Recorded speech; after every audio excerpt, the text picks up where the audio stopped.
On September 15, 1890, the head of the mine, Eduardo Vasquez, commissioned a local photographer, Antonio Guerra, to document the workers of the El Eden silver mine in Zacatecas, Mexico, for corporate records.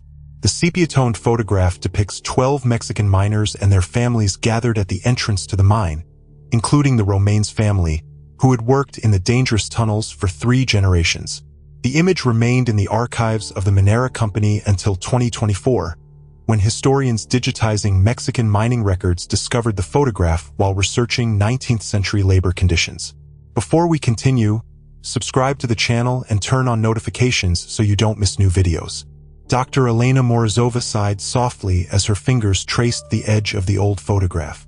Even through her protective gloves, she could feel the roughness of the paper, which had survived more than 130 years of history. As a leading specialist at the Russian-Mexican Institute for Historical Research, she had spent the last 5 years studying the working conditions of immigrants in the Mexican silver mines of the late 19th century. This newly discovered photograph from the Minera Company archives could contain valuable visual evidence for her research. In the snapshot, 12 people stood in rows in front of the gaping entrance to the El Eden mine. Their faces, covered in coal dust, looked at the camera with the somber dignity of people accustomed to hard work and danger. Elena made a note of the date, September 15, 1890, and the name of the photographer, Antonio Guerra, which were neatly written on the back of the image. Among the group, the Ramones family stood out, 3 generations of miners standing side by side, from the gray-haired patriarch Pablo to his son Miguel and grandson Jose, who had barely turned 15. According to company records, the Ramones family had worked in the mine since its opening in 1870. They were known for their dedication and knowledge of the complex system of tunnels that crisscrossed the mountain. Elena carefully placed the photograph under a high-resolution scanner. Such images were rare, given the dangerous nature of the mining industry at the time and the high cost of photographic services. The company must have placed great importance on this document to invest in its creation. She wondered, why did the company decide to photograph the workers at this particular moment? What was special about this date or this group of people? As the image appeared on her monitor, Elena began her methodical analysis. She studied the workers' clothing, the tools they held, the expressions on their faces. All of this could tell a story about the social hierarchies, working conditions, and power dynamics in the mines. But as she zoomed in on the image to examine the details, something caught her attention. She moved closer to the screen, squinting. The face of Pablo Ramones, the patriarch of the family, seemed strangely familiar. Not as if she had seen him before in other photographs from the mine archives, but as if she had seen him in a completely different context.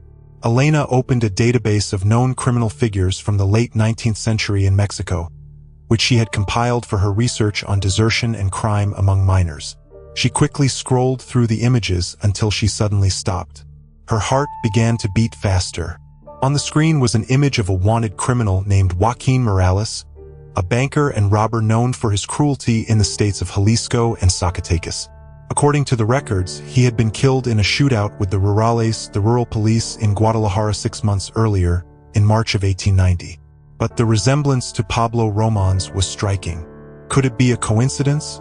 Or had the notorious criminal staged his death and was hiding under a false identity?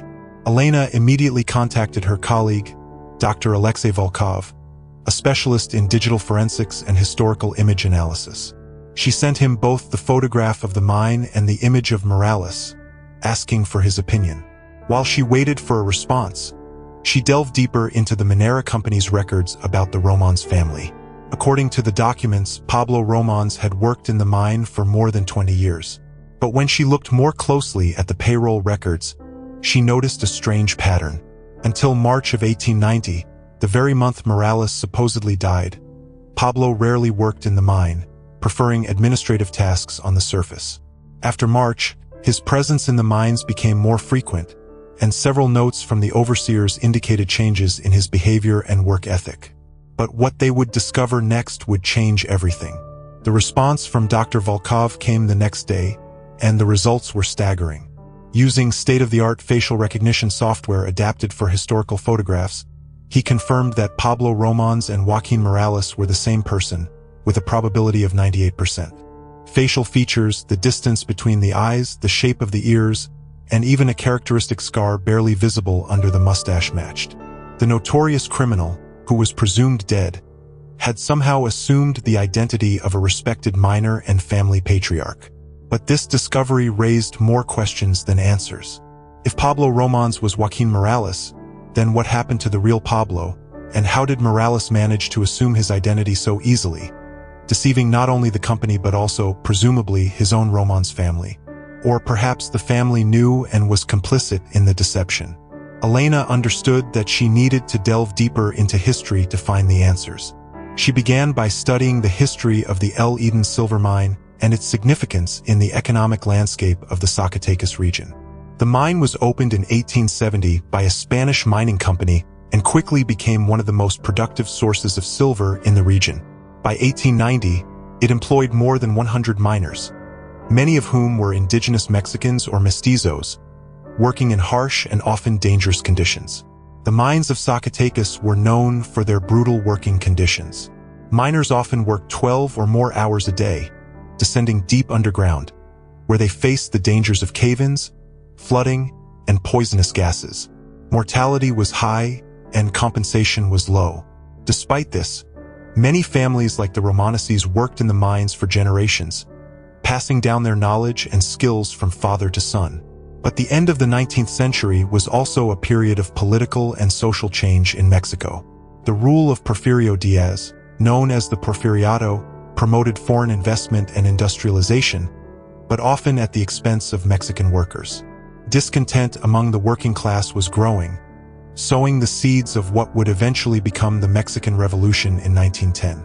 Elena scoured historical newspapers and magazines of the period, looking for any mentions of the El Eden mine or the Ramones family. In a local Zacatecas newspaper, she found a brief note dated October 1, 1890, reporting the sudden closure of part of the El Eden mine due to a cave-in that killed several miners. Names were not mentioned, but this occurred just 2 weeks after the photograph she was studying was taken. The coincidence was too great to ignore. Elena dug deeper, searching through police reports and death records from that period. To her surprise, she could find no official records of deaths related to the cave-in at the El Eden mine. In fact, she found no records of the Ramones family after September of 1890. It was as if they had simply vanished. This disappearance became increasingly alarming as she juxtaposed it with the mysterious appearance of Joaquin Morales as Pablo Ramones. Elena decided to apply another tool of modern technology to the historical puzzle. She contacted Dr. Maria Gonzalez, an expert in forensic anthropology specializing in identifying signs of disease and trauma in historical images. Modern technology was ready to uncover even darker secrets. Dr. Gonzalez applied specialized software to analyze the physical characteristics and health indicators of the people in the photograph. Her findings added another disturbing layer to the unfolding mystery. Based on the analysis of certain physical markers, she identified signs of mercury poisoning in several of the miners, including 2 members of the Ramones family.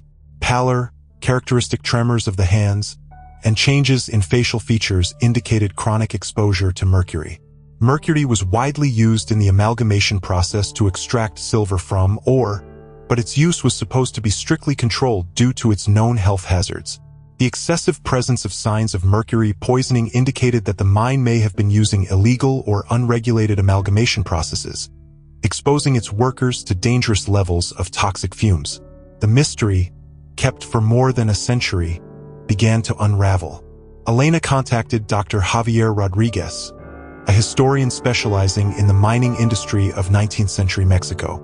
Together they decided to expand their investigation, examining not only official corporate records, but also personal diaries, letters, and testimonies that could shed light on the fate of the Ramos family and the other miners depicted in the photograph. Their efforts led them to a small parish archive in Zacatecas, where they discovered the diary of a local priest, Father Juan Velasquez, who served in the mining community. The priest's records for September and October of 1890 contained disturbing hints.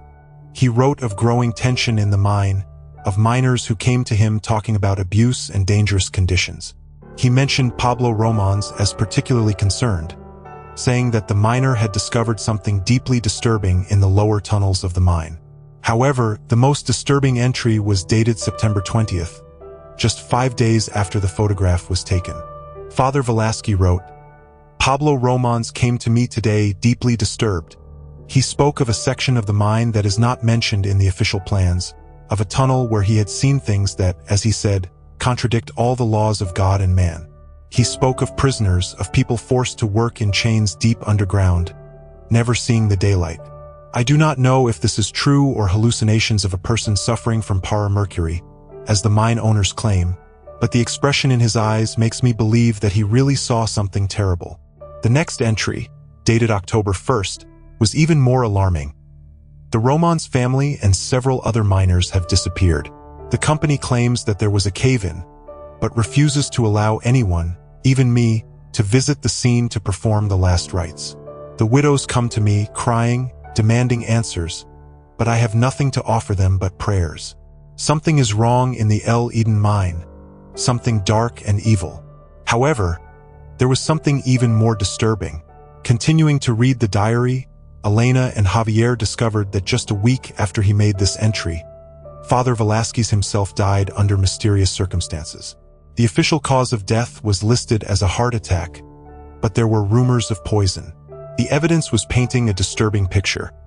A wanted criminal hiding under the identity of a respected miner, signs of illegal amalgamation processes and mercury poisoning, hints of a hidden section of the mine where forced labor may have been used, and the sudden disappearance of the Ramones family and other miners, supposedly due to a cave-in for which there were no official records.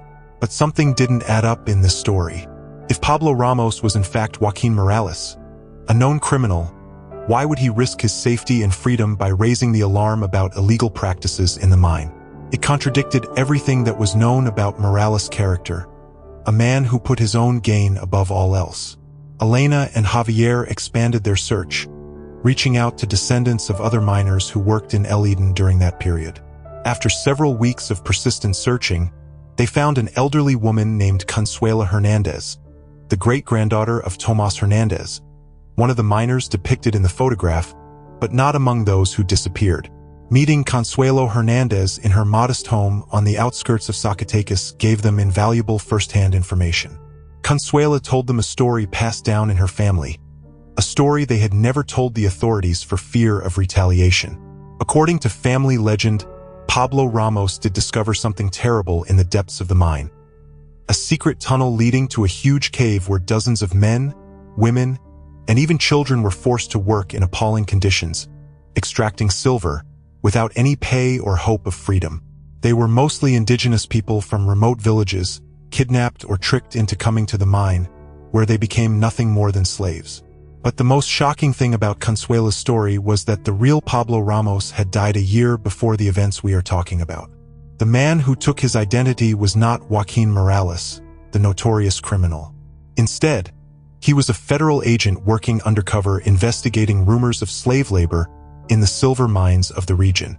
His real name was Alejandro Rivera, and he only took the identity of Morales after the criminal was killed in a shootout, using the resemblance between them to infiltrate the criminal underworld. When Rivera discovered evidence of slave labor in the El Eden mine, he realized that the mine owners had powerful patrons in the Diaz government. He could not trust official channels to report his findings. Instead, he confided in the Ramones family, who, having learned the truth about his identity and mission, agreed to help him. Together, they collected evidence and planned to expose the operation to independent journalists and foreign diplomats who could put pressure on the government to act. But their plan was revealed. Someone from the mine, perhaps the overseer himself, overheard their conversations and reported them to the owners. The photograph Elena was studying was commissioned not for simple corporate records, but as a way to identify everyone involved in the conspiracy with Rivera. It was the last image of Rivera, the Ramones family, and other miners who joined their cause, taken alive. Shortly thereafter, they were lured to a remote section of the mine where they were ambushed. The official story of the cave-in was a cover-up for cold-blooded murder. Their bodies were left in the abandoned tunnel, which was then deliberately collapsed to hide the crime. But a contradiction haunted them. If Alejandro Rivera was a federal agent, why were there no official records of his mission or disappearance? Consuela explained that, according to family legend, Rivera's mission was so secret that only a few high-ranking officials knew about it. When he disappeared, the same corrupt elements in the government that protected the mine owners made sure that all records of him were destroyed. He became a ghost, a person who never existed in the official records. Armed with this new information, Elena and her team returned to analyzing the photograph with renewed attention, using even more advanced digital enhancement techniques. They discovered something they had missed in their original analysis. In the background of the image, barely distinguishable in the shadows of the mine entrance, was a partially hidden man watching the group. Facial recognition algorithms identified him with high probability as Gustavo Ortiz, a known mercenary and murderer, often hired by wealthy businessmen to suppress labor unrest and eliminate political opponents. What they discovered left them speechless. His presence in the photograph confirmed Consuela's story and suggested that the Ramones family and their allies were doomed even before the photograph was taken. The image, which was supposed to be a simple corporate document, became visual evidence of a conspiracy to murder. With this new evidence, Elena contacted the Mexican authorities, calling for a new investigation into the events at the El Eden mine. She also contacted journalists specializing in historical investigations to share her findings. The story attracted significant attention, sparking discussion in academic circles and beyond about the dark aspects of Mexico's industrial history and the uneasy compromises of the Porfiriato era. Under pressure from the public and the academic community, the Mexican government eventually agreed to fund an expedition to the abandoned El Eden mine to find the remains of the collapsed tunnel and possibly the remains of the missing miners. The expedition, led by a team of archaeologists and forensic anthropologists, including Dr. Gonzalez, faced numerous difficulties, as much of the mine had collapsed over the decades, and many of its entrances were blocked.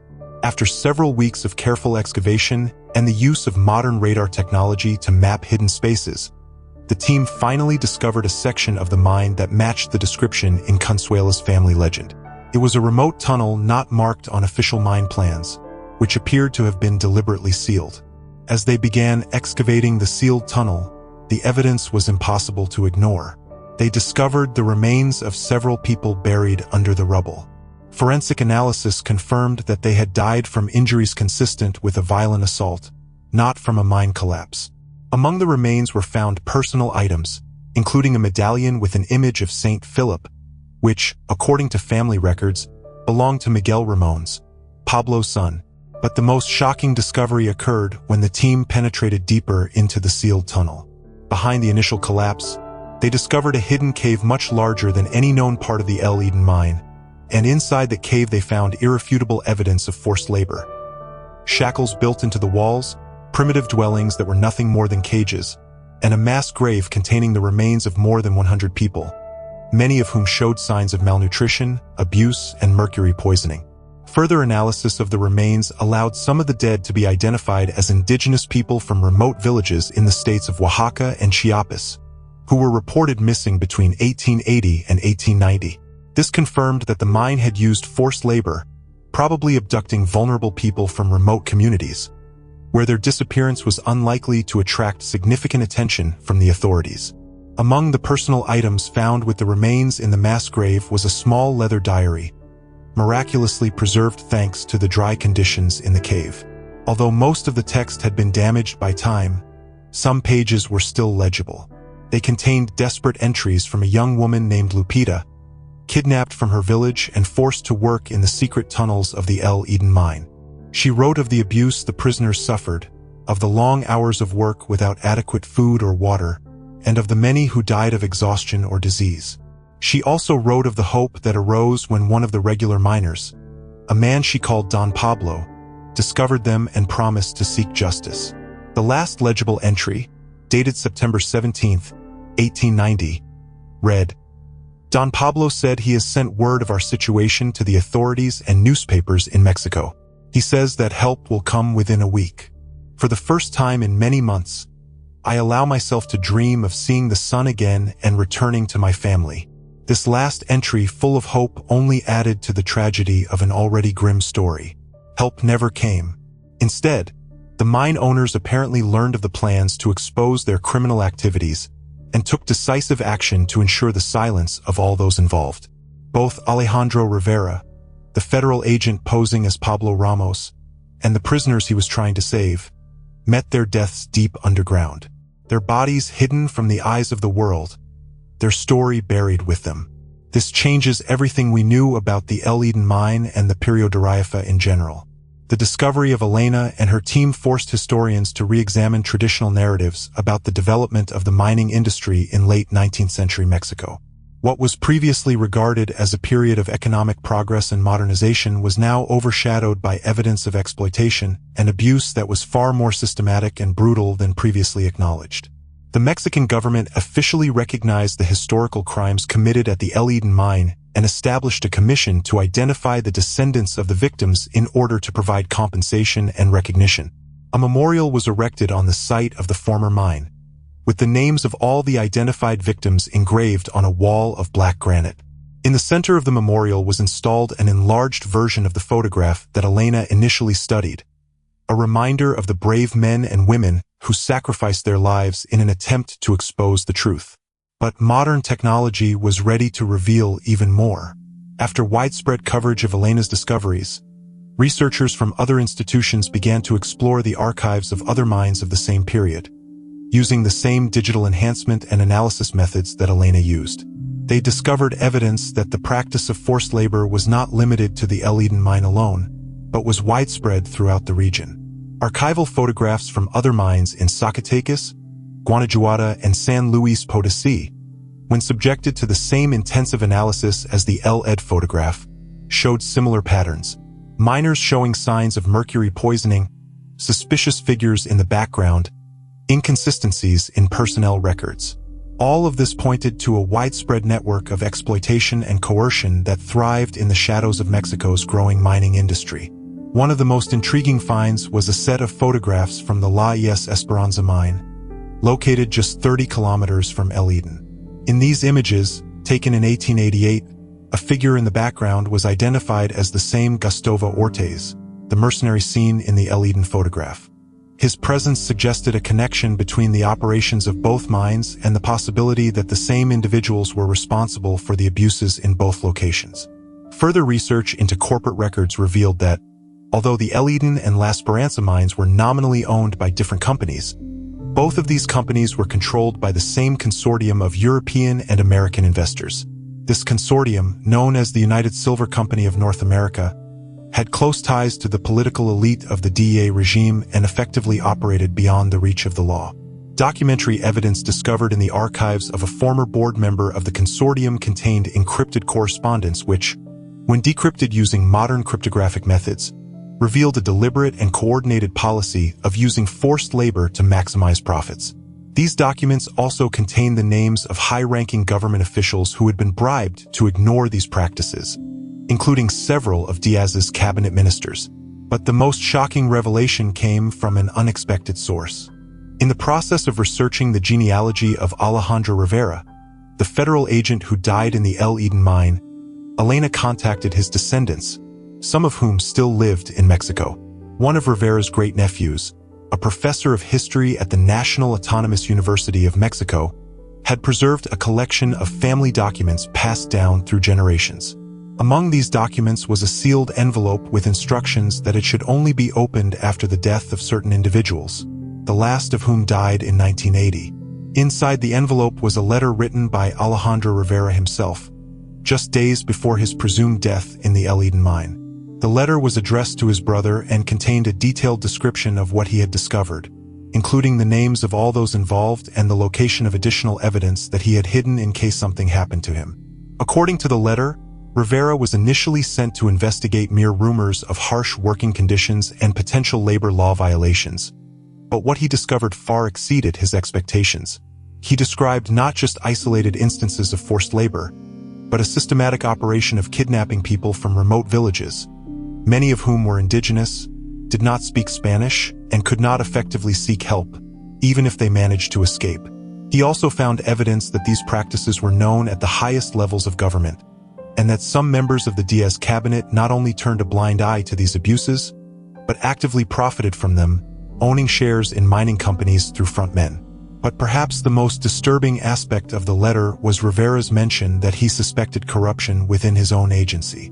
He believed that someone high up in the federal police might be involved in the conspiracy, and that this could explain why his previous reports of violations seemed to disappear without a trace.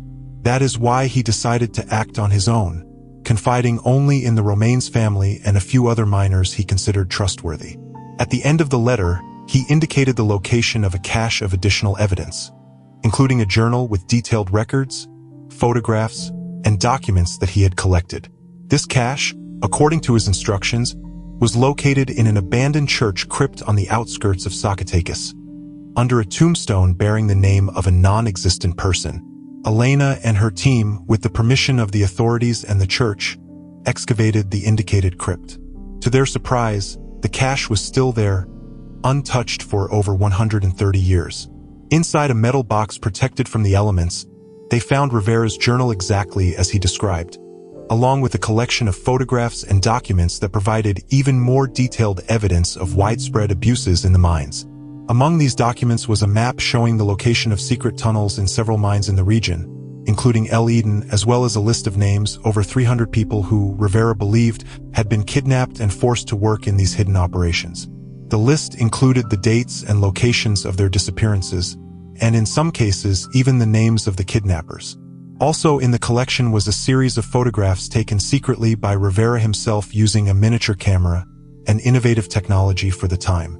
These images, although grainy and dark, clearly showed people working in chains deep underground, guarded by armed overseers. One particularly disturbing photograph depicted a child no older than 10 years old working alongside adults in conditions that could only be described as inhumane.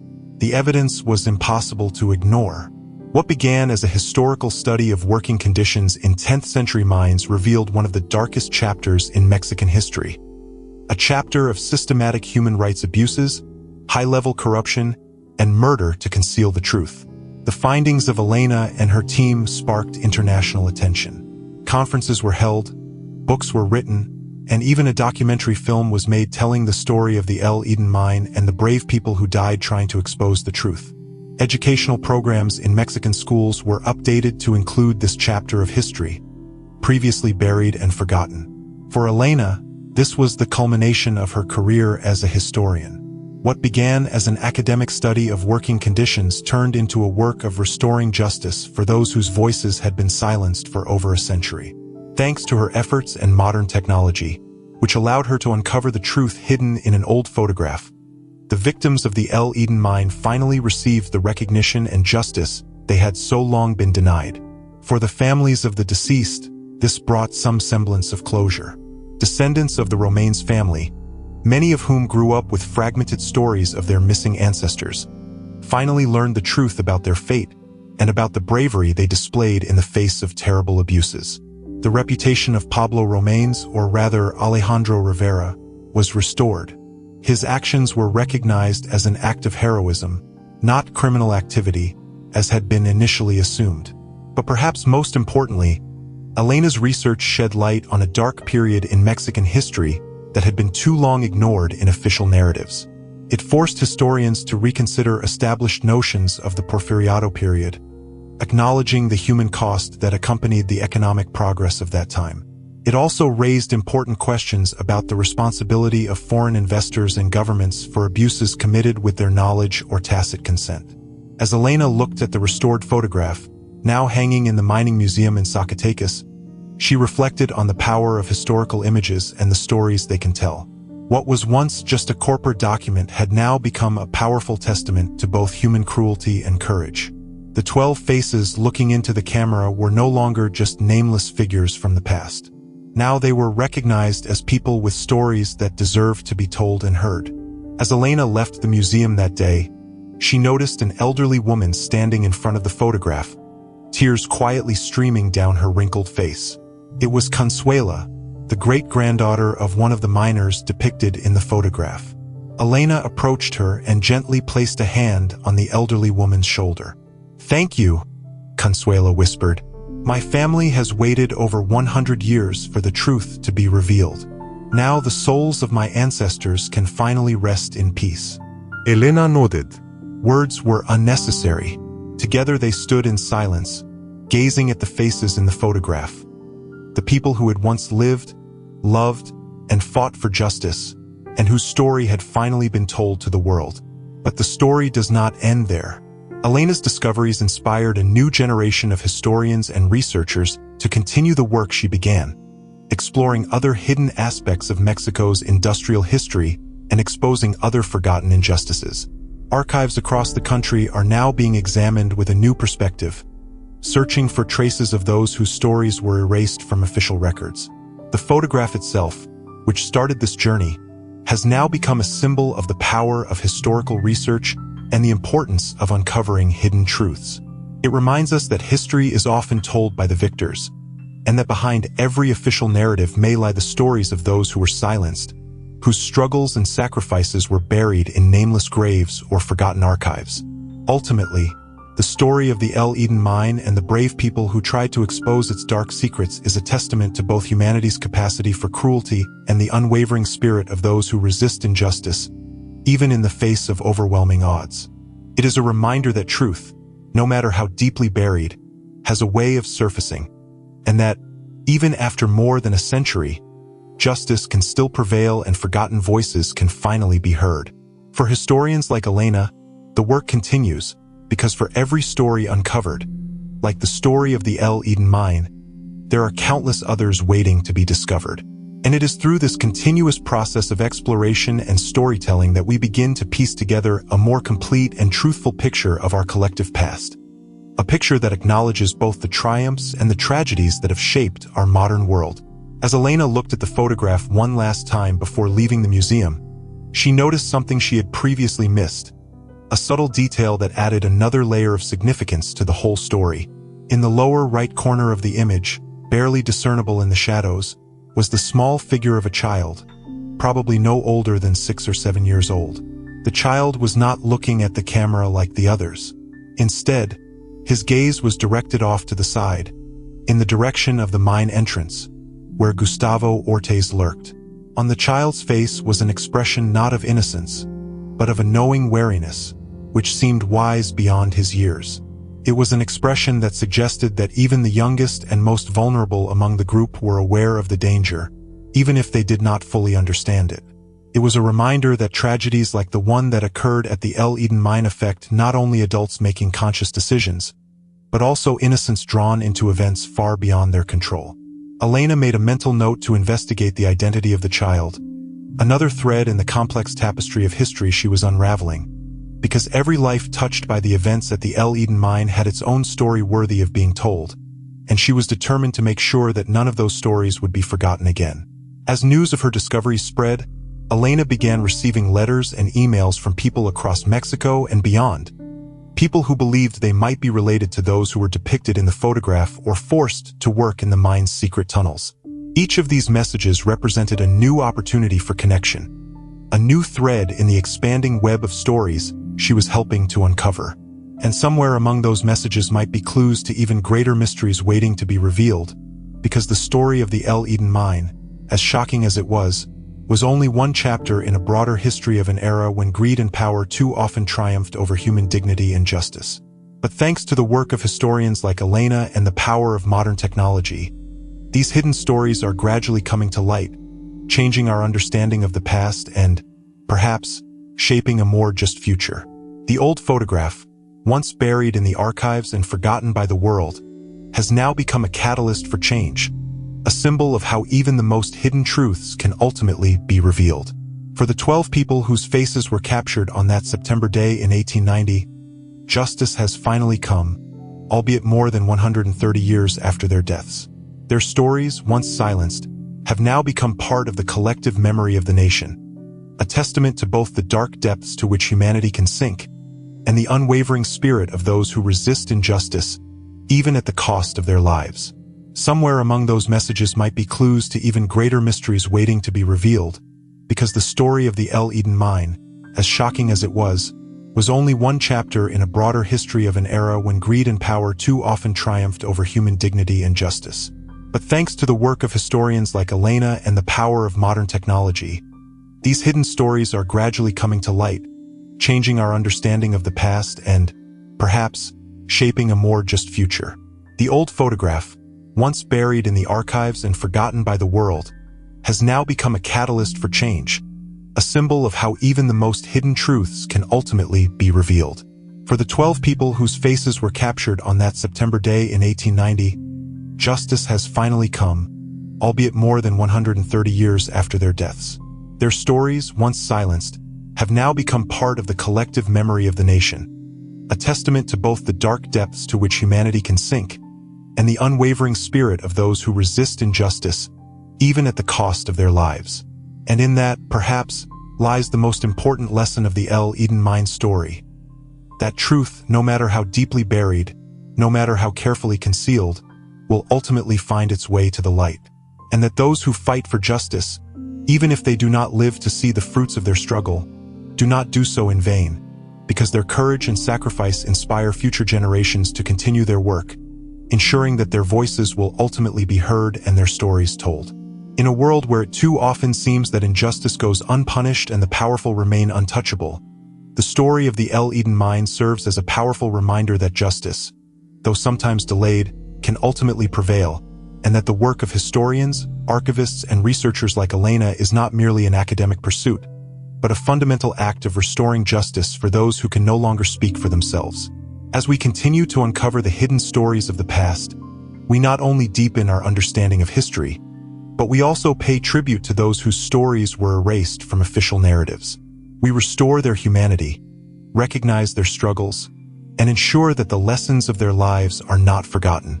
And in that process, we may be able to create a more just and compassionate world, a world where stories like the story of the El Eden Mine remain just that, stories from the distant past, and not reflections of our present or portents of our future. Because ultimately, it is our collective memory that shapes our collective future, and the stories that we choose to remember, tell, and pass on have a profound impact on who we become as a society. The story of the El Eden Mine, though dark and disturbing, is also a story of courage, resilience, and, ultimately, justice. And these aspects of the story are perhaps the most important for us to carry with us forward into a future that we hope will be more just and compassionate than the past that we continue to uncover. As Elena walked out of the museum that day, she knew that her work with the photograph of the El Eden Mine and the people depicted in it was far from over. She was merely a custodian of their stories, a temporary narrator in a continuous chain of memory that would now continue thanks to her discoveries. And in that role, she found a deep sense of purpose and fulfillment, knowing that, thanks to her efforts, voices that had once been silenced had finally found an opportunity to be heard, and that a truth that had once been buried deep beneath the earth had finally come to the surface to become part of the collective memory and consciousness of a nation that had too long turned away from the darker aspects of its past. And in that, perhaps, lies the most important lesson of the El Eden Mine story. That truth, no matter how deeply buried, no matter how carefully concealed, will ultimately find its way to the light. And that those who fight for justice, even if they do not live to see the fruits of their struggle, do not do so in vain, because their courage and sacrifice inspire future generations to continue their work, ensuring that their voices will ultimately be heard and their stories told. In a world where it too often seems that injustice goes unpunished and the powerful remain untouchable, the story of the El Eden Mine serves as a powerful reminder that justice, though sometimes delayed, can ultimately prevail, and that the work of historians, archivists, and researchers like Elena is not merely an academic pursuit, but a fundamental act of restoring justice for those who can no longer speak for themselves. As we continue to uncover the hidden stories of the past, we not only deepen our understanding of history, but we also pay tribute to those whose stories were erased from official narratives. We restore their humanity, recognize their struggles, and ensure that the lessons of their lives are not forgotten. And in that process, we may be able to create a more just and compassionate world, a world where stories like the story of the El Eden Mine remain just that, stories from the distant past, and not reflections of our present or portents of our future. Because ultimately, It is our collective memory that shapes our collective future, and the stories that we choose to remember, tell, and pass on have a profound impact on who we become as a society. The story of the El Eden mine, though dark and disturbing, is also a story of courage, resilience, and, ultimately, justice.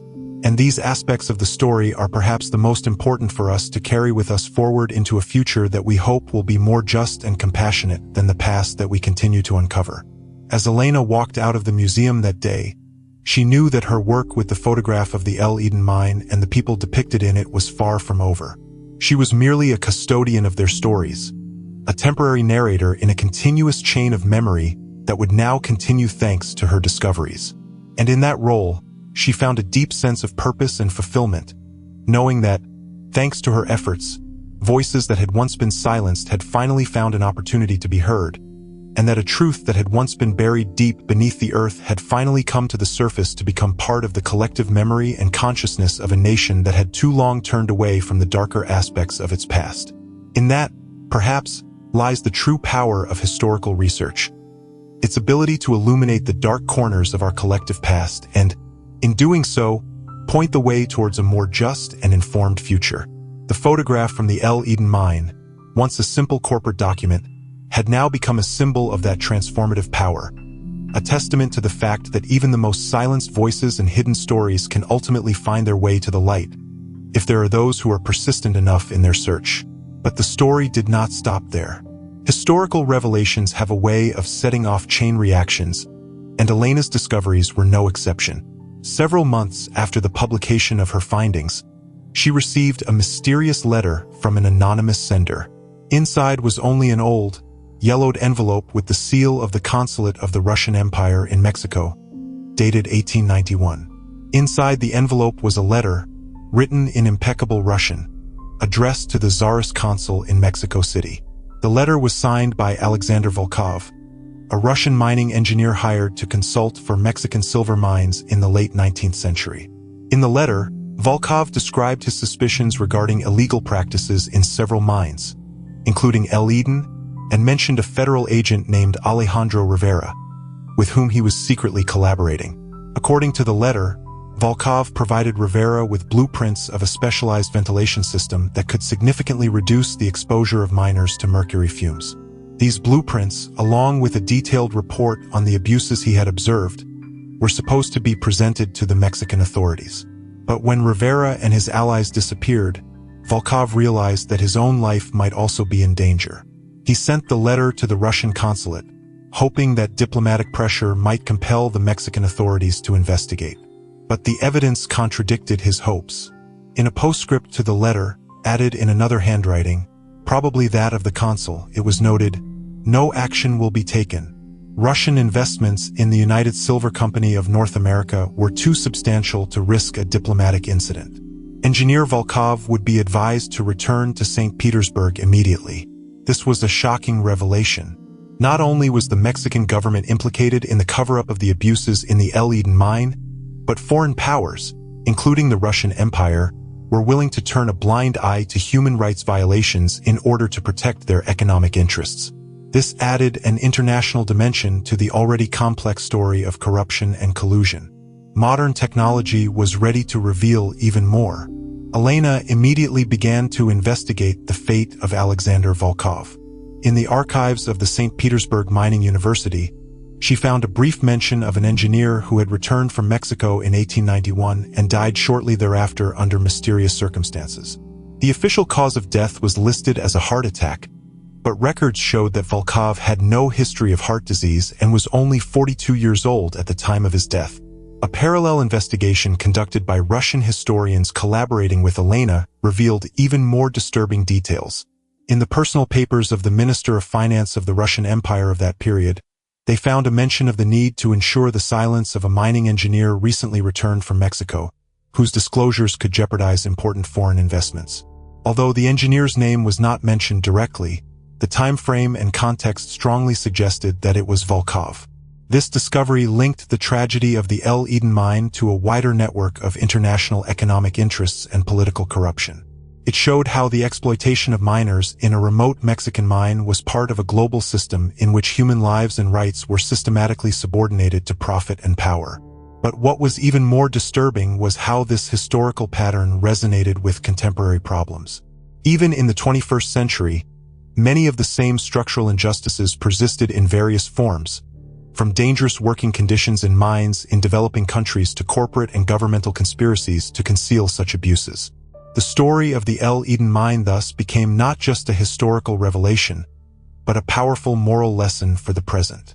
It reminded us that the price of progress and profit is too often paid by the most vulnerable members of society, and that it is our duty as historians, scholars, and citizens to expose such injustices, both in the past and in the present. In light of these new discoveries, the memorial at the site of the El Eden mine was expanded to include a dedication to Alexander Volkov and all those who risked, and sometimes sacrificed, their lives to resist systematic exploitation. The museum dedicated to the history of the mine now included a section on the historical links between industrial exploitation, international capital, and political corruption, drawing parallels to contemporary issues of labor rights and corporate responsibility. Elena, whose research began as a historical project, now found herself at the center of a global movement for justice, using the lessons of the past to inform and inspire contemporary efforts to protect the rights of workers and combat corporate abuses. She was invited to speak at international conferences, consult with human rights organizations, and even testify before UN committees on labor rights and corporate responsibility. But what they would discover next would change everything. As the story of the El Eden mine gained international attention, investigative journalists began to examine the archives of other companies connected to the United Silver Company of North America. In the archive of a British insurance company that provided coverage for several Mexican mines in the late 19th century, they discovered a series of photographs similar to the one that Elena had studied. These images, taken between 1885 and 1895, showed groups of miners standing in front of the entrances to various mines throughout Mexico. At first glance, they appeared to be ordinary corporate documents, similar to the photograph from El Eden. But when they were subjected to the same careful analysis as the original image, they revealed a disturbing pattern.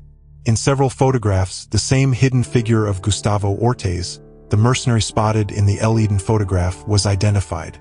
Also, in many images, miners with signs of poisoning, mercury, or other occupational diseases were visible. And in most cases, records of sudden disappearances or unexplained deaths of miners could be found in the company archives shortly after the photographs were taken. This discovery suggested something far more sinister than an isolated incident at the El Eden mine. It pointed to a systematic practice throughout the mining industry in Mexico. The practice of using photographs as a way to identify potential informants or activists, who were then eliminated to protect corporate secrets. But the most disturbing aspect of this discovery was that it raised the possibility that Alejandro Rivera, the federal agent working undercover at the El Eden mine, Rivera was not the only representative of the authorities attempting to expose these abuses. In several other photographs, researchers identified people who, like Rivera, bore resemblance to known government agents or investigative journalists of that period. This suggested a coordinated, though ultimately unsuccessful, attempt by certain elements within the Mexican government to investigate and hold the mining companies accountable for their abuses. But a contradiction lingered. If such an attempt existed within the government, why was it so unsuccessful, and why were there no official records of it? The answer, as Elena and her colleagues suggested, lay in the deep-seated corruption that permeated the Diaz regime. While some honest officials, like Rivera, may have tried to ensure justice, their efforts were systematically undermined by more powerful figures deeply invested in maintaining the status quo. This added a new layer of complexity to the unfolding story. It wasn't simply a tale of greedy corporations exploiting vulnerable workers, but also an internal struggle within the government itself.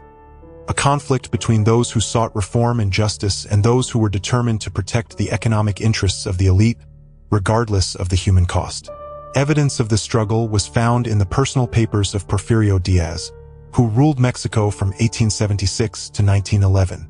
In his diaries, he mentioned disturbing reports of abuses in the mining sector and his own doubts about the methods used to suppress these reports. But these doubts were always outweighed by his conviction that economic progress and stability should take precedence over all other considerations. In one particularly revealing entry, dated November of 1890, just 2 months after the events at the El Eden mine, Diaz wrote, "Reports indicate that a young agent from the Justice Department, sent to investigate conditions in the Zacatecas mines, has disappeared under strange circumstances. Some suspect the involvement of the mine owners. I have ordered an investigation, but the minister assures me that it was merely an accident and that foreign investment, which is vital to our progress, must not be jeopardized by speculation and rumors." This indicated that even at the highest level of government, there was a certain awareness of the abuses occurring in the mines, but also a willingness to look the other way for the sake of economic and political interests. It was a reminder of how often in history ethical considerations are sacrificed to pragmatism, and how those in power can justify inaction in the face of blatant injustice. The discovery by Elena and her colleagues thus not only revealed a dark chapter in Mexican history, but also provided a powerful lesson about the complex trade-offs and moral failures that often accompany economic development and modernization. They reminded us that progress comes at a cost, and that this cost is too often unacknowledged in the official narratives of history. But perhaps the most important aspect of this story was that it demonstrated the power of historical research as a tool for restoring justice. Through patient archival work, image analysis, and the piecing together of disparate fragments of information, Elena and her colleagues were able to recover stories that had been deliberately erased from the historical record. They gave a voice to those who had been silenced and brought a measure of recognition and justice to those who had been denied both for too long. In the process, they also showed how modern technologies, from digital image enhancement to facial recognition software and historical record databases, can be powerful tools for historians, allowing them to see what was previously invisible and to uncover stories that were previously unknowable. As the investigation of the El Eden mine continued to reveal new aspects of historical abuses, it also inspired a new generation of scholars, activists, and journalists to apply the same tools and methodologies to contemporary issues of labor rights and corporate accountability. Because, although the specific forms of exploitation may change over time, the underlying dynamics of power, profit, and vulnerability that made possible the abuses at the El Eden mine continue to shape our world today.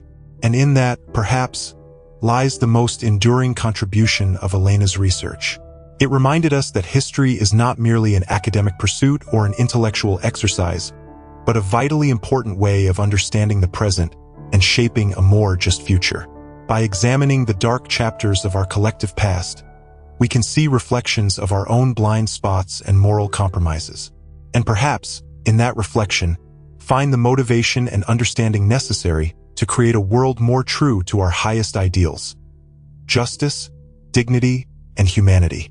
For the 12 faces in the photograph from the El Eden mine, men and women whose lives were so tragically cut short, perhaps there is no greater honor than the fact that their image, taken with the intention to control and ultimately destroy them, has become a catalyst for change and a symbol of the resilience of the human spirit in the face of oppression.